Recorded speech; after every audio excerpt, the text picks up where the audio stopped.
Hello everyone, I am Arvinder Kaur and I welcome you all to our biology online classes, in which today I am going to illustrate you chapter number 9 of SST, and the name of the chapter is communications.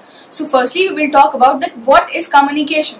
The process by which we receive or send messages is called communication, or we can say that the process of sending or receiving information or on messages is called communication. बहुत पहले लोग अपने pigeons को train करते थे और अपने messages pigeons से एक जगह से दूसरी जगह सेंड करवाते थे.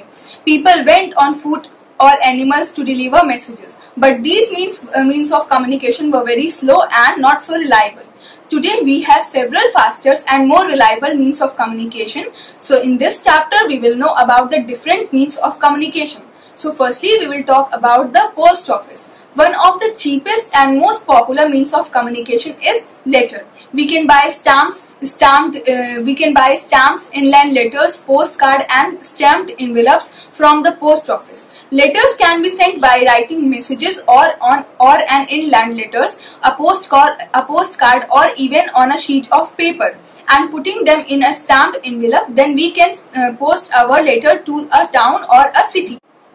These letters are then carried by road, rail, air or water transport to different cities or to different countries. For the letter to reach safely, we must write the complete address along with the pin code.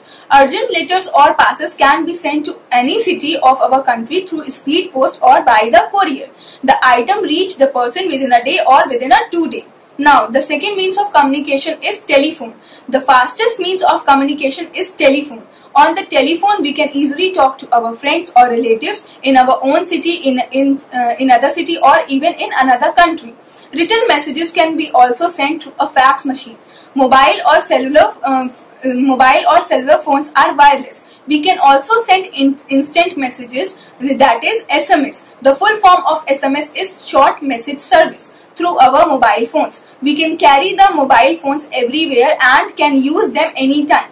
The phone has become the most widely used communication device. Now, cellular phones have become very popular. People can stay in touch while on the move.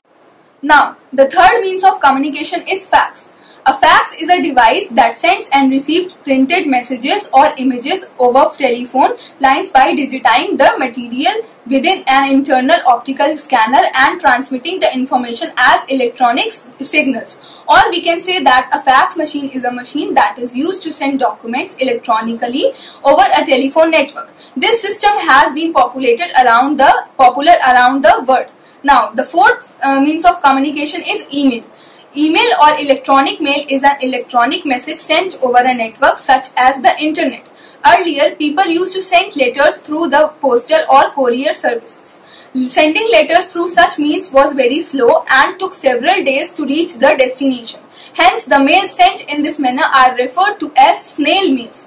Emails is fast and convenient and has revolutionized the way in which the communication happens these days. In order to use the email services, you need to have an email account. There are many websites such as www.gmail.com, www.yahoo.com and www.rediffmail.com that offer free email accounts. Every email account has a unique email address. Now we will discuss about the mass communication.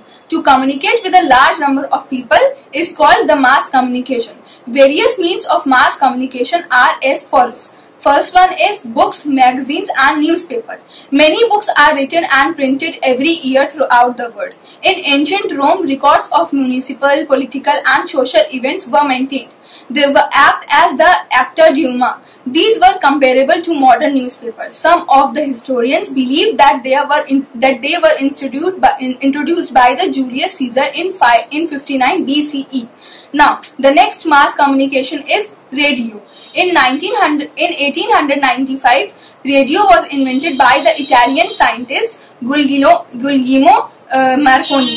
Radio is one of the primary means of mass communication. By radio, information and entertainment are transmitted to the public in almost every nation around any part of the world within a very short time.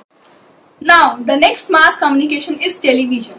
John Logie, the Scottish engineer, was the first man to televise pictures in motions. He invented a device called television. Television is another means of mass communication. It is most widespread means of communication in the world. Telephone is a source of information and entertainment for the viewers. People can watch numerous activities going on around the world on televisions. Advertisements on television influence the lifestyles of the various types of peoples. Now, the next one is cinema. Another popular means of mass communication is the cinema. It is one of the most popular forms of entertainment. People can gain knowledge from movies and documentaries based on the history, science, human behavior, art and culture and many other subjects. Now, the last means of mass communication is artificial satellites.